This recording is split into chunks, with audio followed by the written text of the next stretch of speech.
Good morning student. मैं Shashikant Yadav, Shanti Niketan inter college जेवल।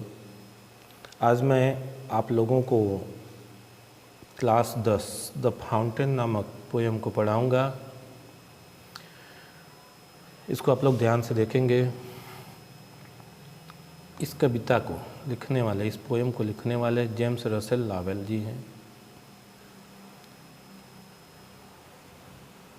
इनके बारे में आप किताब में देखेंगे तो लिखा है ये अमेरिकन कवि थे और इसमें इन्होंने एक फव्वारे का वर्णन किया। फव्वारा की प्रकृति क्या होती है, फव्वारा कैसे कैसे काम करता है, उसी के बारे में बताया है।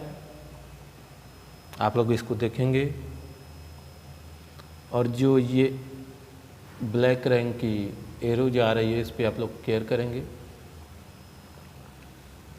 कहता है into the sunshine full of the light, into the sunshine full of the light, leaping and flashing from morn till night. कभी कहता है कि फव्वारा, फव्वारा क्या करता है, सूर्य के प्रकाश में चमकता हुआ, leaping and flashing from morn till night, सुबह से लेकर शाम तक यानी रात तक क्या करता रहता है, उछलता रहता है और कूदता रहता है।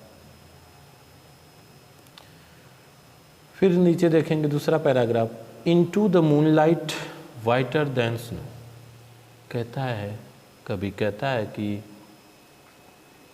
चांदनी रात में, फव्वारा चांदनी रात में कैसा प्रतीत हो रहा है, कैसा दिखाई देता है, snow than whiter, whiter than snow मतलब बर्फ से भी अधिक सफ़ेद दिखाई पड़ता है। Wavings of flower like when the winds blow, और जब हवा चलती है तो वो कैसा दिखाई देता है, फूलों की तरह हिलता हुआ दिखाई पड़ता है।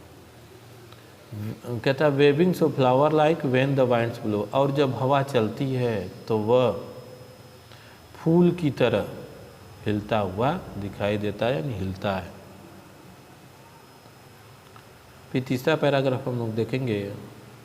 कहता है कि into the starlight rushing in spray, कहता है कि तारों के प्रकाश में, फव्वारा तारों के प्रकाश में, तारों की रोशनी में फुहारों की तरह दौड़ता है, फुहारों की तरह चलता है यानी फुहारें फेंकता रहता है।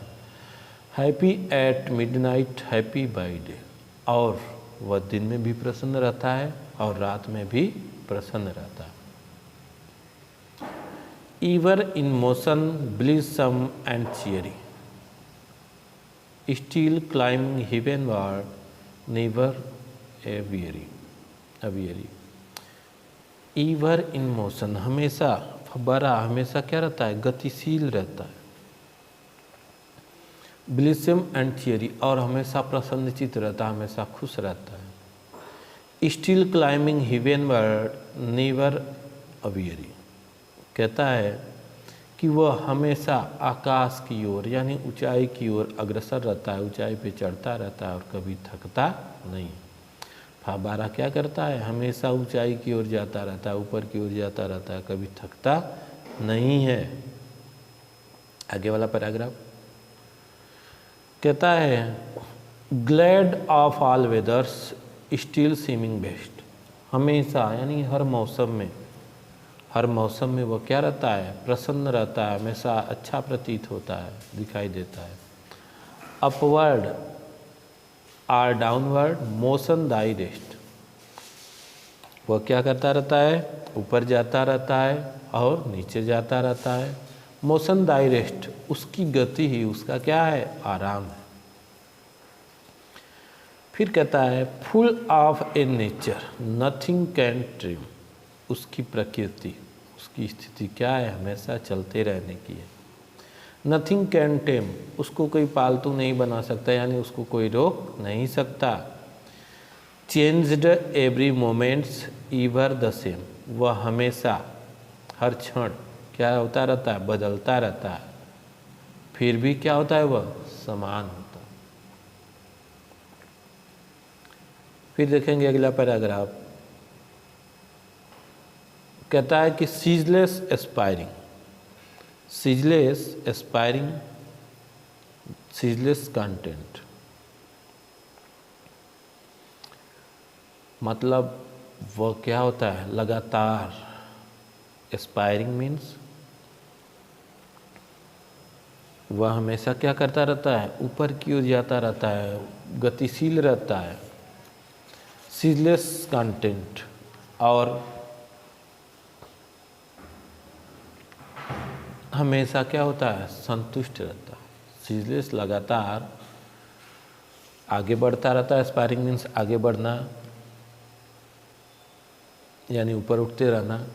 सीजलेस कंटेंट, लगातार वह कैसा रहता है? आगे की ओर जाता रहता है यानी ऊपर उठता रहता है। सीजलेस कंटेंट, और लगातार संतुष्ट होता है। डार्कनेस और सनशाइन दाई एलिमेंट,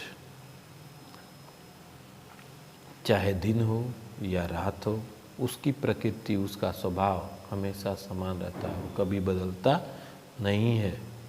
उसके कार्य करने का जो ढंग होता है वो हमेशा बराबर रहता है, उसमें कोई परिवर्तन नहीं होता।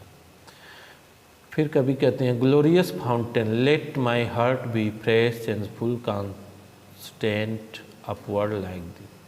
कहते हैं कि हे शानदार फव्वारे, जेम्स रसल लावेल जी कहते हैं कि हे शानदार फव्वारे, मेरा हृदय, let my heart be fresh and full constant upward like thee, मेरा हृदय भी तुम्हारे ही तरह ताज़ा, परिवर्तनशील और क्या हो जाए? कांस्टेंट, स्थिर यानी दृढ़, और तुम्हारी तरह ऊपर की ओर चढ़ने वाला यानी अग्रसर होने वाला हो। यानी उनके कहने का मतलब है कि हे, कहते हैं कभी कि हे शानदार फव्वारे, मेरा हृदय भी तुम्हारे तरह ताज़ा, परिवर्तनशील, दृढ़ यानी स्थिर और उन्नति की मार्ग की ओर अग्रसर होने वाला हो। यही इस कविता का भाव है। आप लोग ध्यान से इसको